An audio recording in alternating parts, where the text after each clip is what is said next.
News, views, voices of the global Indian community. India abroad.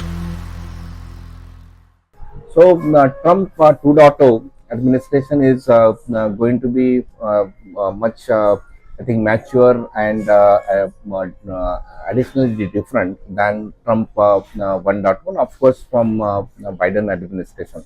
When it comes to Trump 1.0, you can see that he is the one first time give the South Asian policy shift. It moved away from pro-Pakistan to pro-India. That was the policy shift that happened.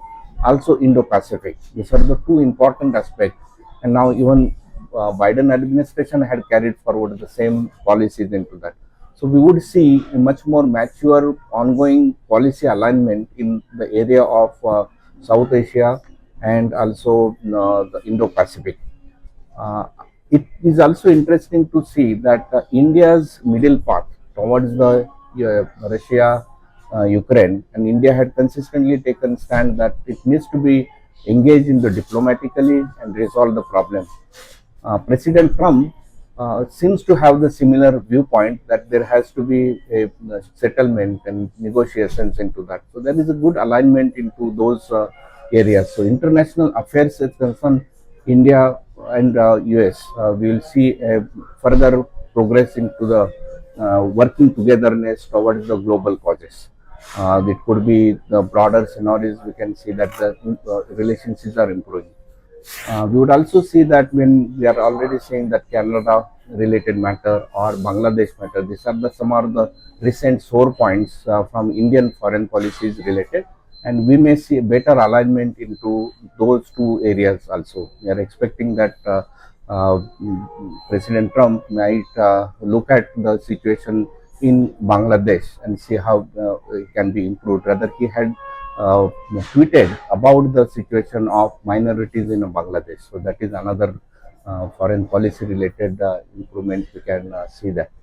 When it comes to the trade, we would see that President Trump is America first, and he has the particularly when it comes to trade, we would see that what America's interests are there. In that case, there are certain things about the tariff, but I would say that US and India would work out some transactional way to address all these tariffs and have the frictionless further progress, and the trade is year after year is growing, and India is now third largest economy is getting into that. So that would be a better in a future also. There are related to immigration is something that Trump 1.0, there were certain strict immigration related not only for the undocumented immigrant but also for the H1Bs and others were there. Good thing is that President Trump in the month of June had issued one statement related to EAD for the college graduates.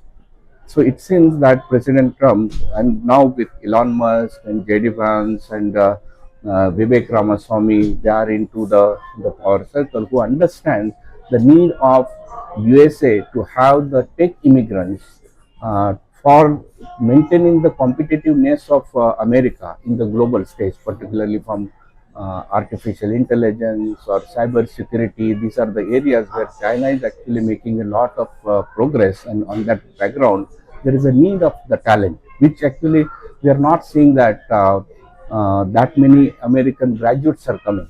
I am from tech industry, and I see that when we are into the hiring for larger corporations, we don't even get that many resumes.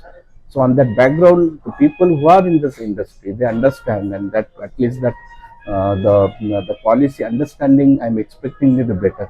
But there is a noise around that. When the chief of AI was appointed from the Indian origin, there was a noise around that from the certain uninformed segment of the I won't say the power circle, but it could be a fringe element, but still that is concerning to us.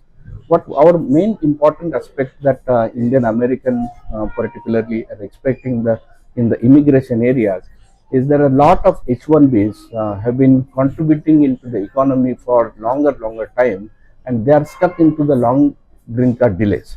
And FIIDS has been working towards that to reduce or remove that country-wise cap that they have to eliminate, and then get some relief to the those who are backlogged in the green card. So we're expecting certain policy changes if they can happen. At least we can do the advocacy related to that segment. But by and large, when it comes to summary, that US-India relations on the foreign affairs side, not just between the two, but the partnership in the global stage is going to be further. It comes to the trade, there would be certain things they will work it out, because India is growing economy and there will be grow a bigger market opportunity for US in India, and in the bilateral. So that would be a better thing. In case of the immigration, that we are hoping that it is improved the tech immigration side of it. When it comes to the minorities in the global stage, particularly Indian origin minorities, whether it's in Canada, Bangladesh, Pakistan, Afghanistan, there would be better understanding and support from US State Department under the leadership of President Trump.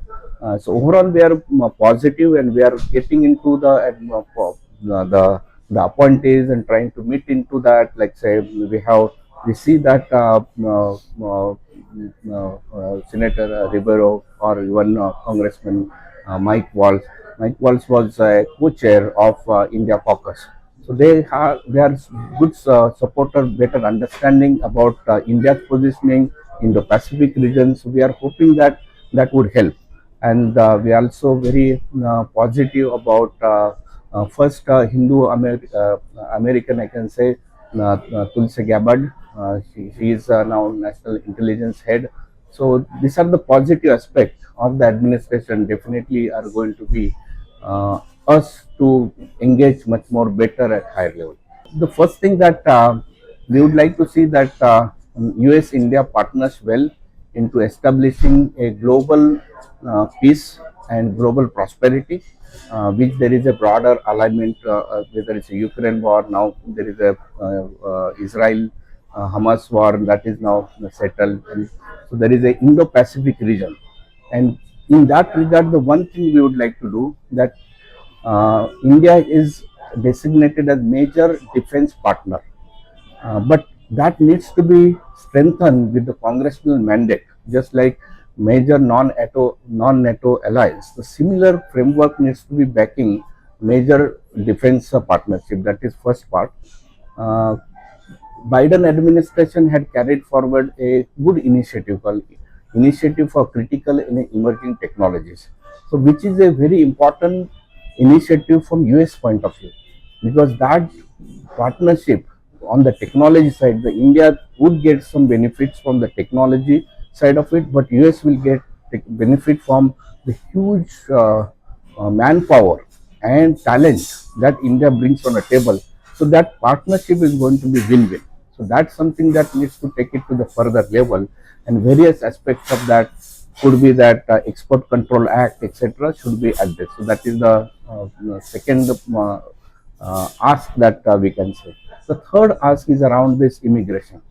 On the green card backlog, that we need to figure it out a way that either we need to abolish that 7%, or give EAD to those who are I-140 approved, and then probably certain rules. So there are those who are contributing in the economy for say 10 years or something, staying over here with I-140 approved, then they will get the EAD, so that they can have the flexibility to contribute in US economy in various. Right now they are stuck, but with this, them and their family members, if we give that, that will give them a much more, make them contributor in this economy much more wider way. So these are the three asks that will just on my top of it. It's a very interesting question. I was thinking about it.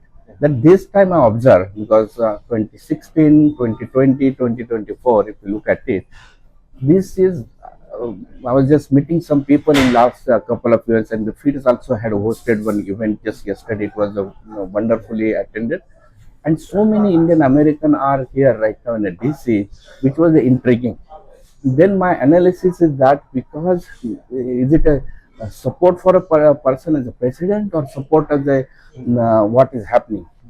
And My analysis is like that: this the whole America in last one decade is much more divided. Both the extreme it was going towards that.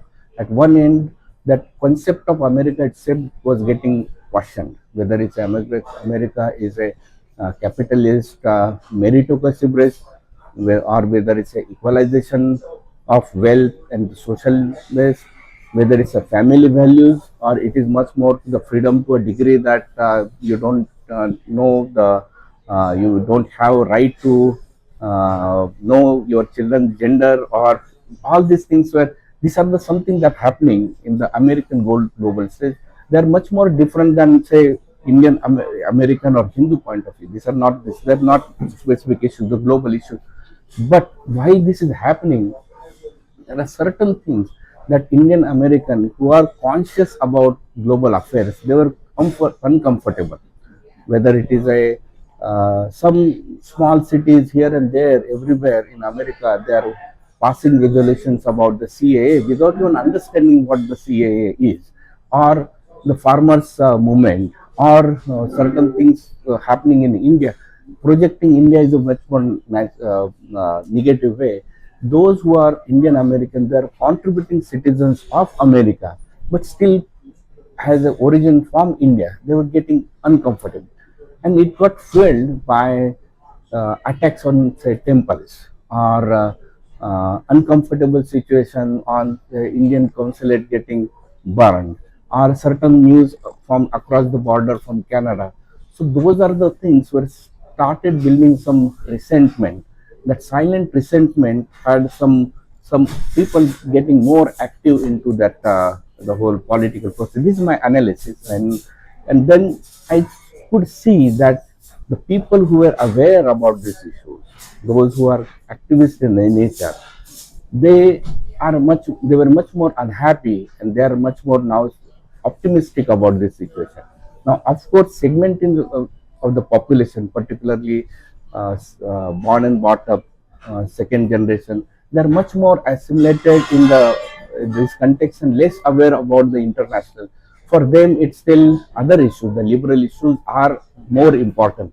They may not be that much enthused about the whole transition, but by and large, I would see that there are a segment of population which are much more active in this particular election and have optimistic about the how the things are unfolding.